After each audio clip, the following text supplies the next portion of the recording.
Je pensais à ça récemment et je me disais que, en fait, la réussite scolaire, en l'occurrence, en ce qui te concerne, si tu veux vraiment réussir en mathématiques, je pense qu'une des premières choses à faire, c'est de te poser les bonnes questions.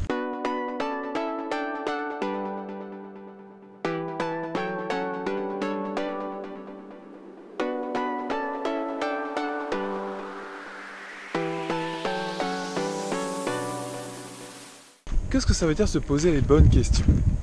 Ça veut dire se poser des questions qui ne sont pas forcément celles que tu as l'habitude de te poser. Par exemple, si tu te demandes trop souvent, ou si tes seules questions dans la journée ou dans la semaine, c'est de te demander comment tu vas t'amuser ce soir après l'école, ou qu'est-ce que tu vas faire ce week-end d'intéressant, avec qui tu vas sortir ce midi, ou qu'est-ce que tu vas manger ce soir, ça c'est des questions, si tu veux on se les pose tous, mais ce sont des questions ordinaires. Et avec des questions ordinaires, tu ne peux avoir que des résultats ordinaires dans ta vie, et en particulier dans ton travail scolaire. Je pense que si tu veux vraiment améliorer ton niveau, je sais qu'on est en fin août là, mais ce que j'essaie de te transmettre, ce sont les bonnes habitudes à prendre dès la rentrée pour toi. Donc si, à l'inverse, tu te poses des questions sur ta réussite, sur comment je peux réussir, qu'est-ce que je peux améliorer dans ma façon de travailler actuelle pour progresser. Tu vois, ce genre de questions que, au final, peu de gens se posent, ou peut-être beaucoup de gens se posent cette question, mais ne tentent pas d'y répondre vraiment. Donc non seulement il faut se poser les bonnes questions, évidemment, mais aussi tenter d'y répondre, ça c'est sûr. Mais aujourd'hui, on travaille vraiment sur les questions. Donc, essaie de te poser justement cette question, est-ce que dans la semaine ou dans la journée, tu te poses les bonnes questions la plupart du temps? Est-ce que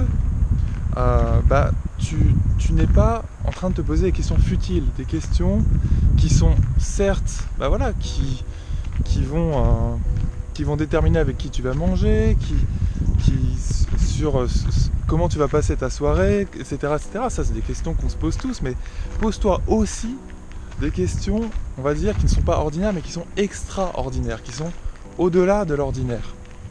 Parce que c'est vraiment comme ça que tu vas trouver des réponses qui sont hors normes, qui sont extraordinaires, et qui vont te permettre d'aller de l'avant, de progresser. Tu vois ce que je veux dire?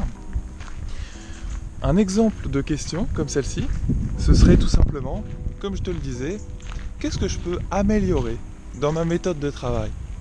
Et en ce qui me concerne, j'ai vraiment commencé à appliquer ça en prépa. Tu vois, c'était tard en fait.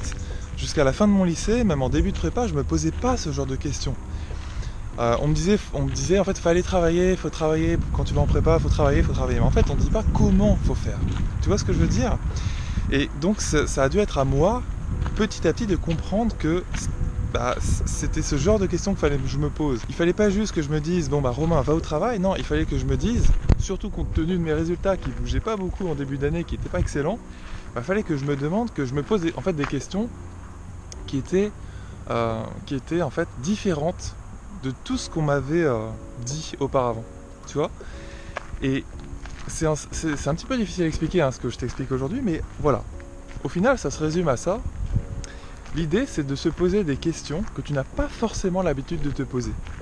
Et des questions, si possible, liées à ta réussite. Si vraiment c'est ton objectif, tu vois, si ton objectif c'est de progresser en maths, et c'est valable dans toutes les autres matières et aussi dans les autres domaines de ta vie, l'idée c'est vraiment de se poser des questions qui sont liées à ça, qui sont liées à cette réussite.